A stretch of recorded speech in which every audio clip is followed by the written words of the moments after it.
but secondly, me feeling at home in my own body. So I think now that I think about it, I think you've actually pinpointed something that was a missing piece. It's like not just because the physical place that I'm in, but also how connected I feel to the world, how connected I feel to others, right, and to myself. Because to be honest, I did not feel connected to myself during this pandemic because I was extremely confused with the whole situation. I think one of the very important points that you brought up was how home should be wherever you are, right?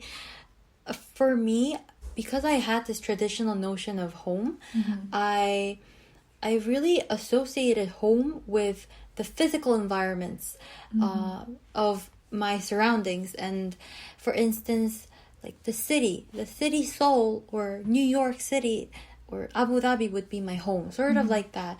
But I feel like it's not just the city or the architecture that you're living in. I think, I guess, I would say the counter example, no, the antonym of home would be, I think, loneliness.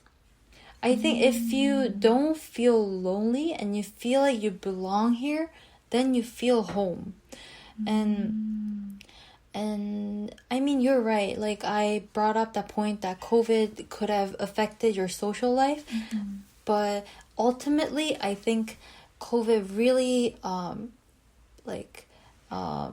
it really made people exhausted from just staying inside and, being isolated, not just from all those people that you were surrounded with, but from yourself as well, because you're forced into this new situation.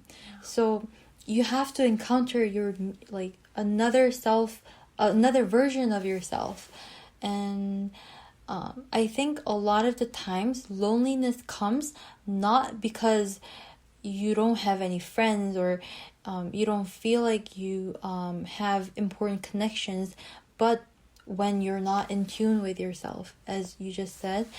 And I think this mental state of feeling safe is very important to home, because at home you have to feel safe. You have to feel like you're protected.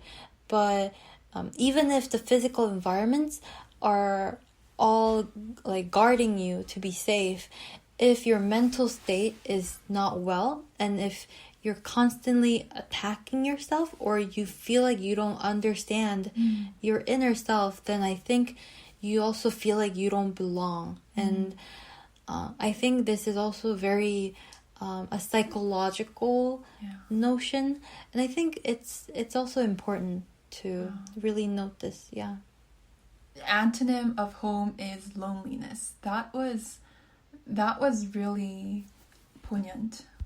I think that home is maybe it's a sense of belonging. It's like not just, not whether you have people around, not whether you are in a certain location. It's just, do you feel like you belong in where you are? And if you don't feel you belong in your body, like where you are, you feel lonely and disconnected and insecure. And maybe, you could feel at home in the same place, but also not feel at home the next day. Right. I don't think it's as much about the physical location as much it is about where you are mentally. Exactly. Yeah. I think you're right on point. Maybe that's why people visit certain places to overwrite the narrative that they had about that location. Right. I think one of the ways to treat childhood trauma is just going back, visiting that place, and overwriting that place with a new story. That's what I did, actually. I made a list of all the happy memories that I had according to the places that I lived in Korea so far. And I revisited those places and neighborhoods from my childhood, and I took pictures. I had some time to dwell on my my memories. And I ultimately, for every trip that I had this appreciation for the place that I grew up in, for each and every single neighborhood. And that was a very powerful experience. And I think the notion of home may be these physical locations, but by doing these self-reflections and revisiting my childhood, I came to understand me better. And that's how that's how I really came to understand that I do belong, in this world. And just like Jiyeon said, how I am gonna feel home and feel protected wherever I am if I know myself and believe in myself. I think that anecdote is a testament to your strength and resilience and how much you love your life, because you are so, who would do that? Who would go that extra mile to with so much love and care for your life and yourself, to heal the wounds that you carry on from the past? I think actually that's what I need right now, as much as I would like to fool myself and not think about it. The fact is that I don't feel at home right now. I feel quite disconnected from where I am, from your physical environment, from my physical environment, and ultimately with myself too. I think since COVID, I think just that kind of massive global humanity scale tragic and crisis really dawned upon me like a panic attack. It was like a trauma for me. So I just stopped feeling in tune with myself since. No matter how much I journal, I think a part of me is just still trying to adjust to this new world that I feel disconnected to, that I don't want to believe is the new world, is the new normal. So maybe what I have to do is in order for me to feel at home where I am, maybe that's also what I should do, to rewrite the narrative, Right. During this pandemic, I said, unlike what I had said, the realization that I had saying home is where I am home at my own body, I said, you know what, maybe that was me at my prime time, but right now I feel like home is a collection of memories, because I would find myself constantly daydreaming and just drifting to the past memories where I felt the most confident and jubilant and just energetic. Right. But I told my mom, Mom, sometimes I feel like home is a collection of memories. And she said, that is not the most healthy mindset to have, because then you're dwelling on the past. You're living in the past and you're not present here. And that was a very much of a wake-up call, that I am not living my life. I am in the past, dreaming of the future, but not savoring every moment of what is the reality here in the current state of the world. So I think maybe in order to accept myself, accept the fact that this is the place that I live in, and to become more comfortable with the place I am, I think a good step is to get more in touch with my friends. I think it's less so about the physical environment, really, because if I had my friend Iris here, live downstairs, and that would be so great. and if I could imagine my friends living in this whole apartment, I wouldn't care where I am. I wouldn't care if this was in South Korea or North Korea, I would just be as happy because I have the people who I feel connected to.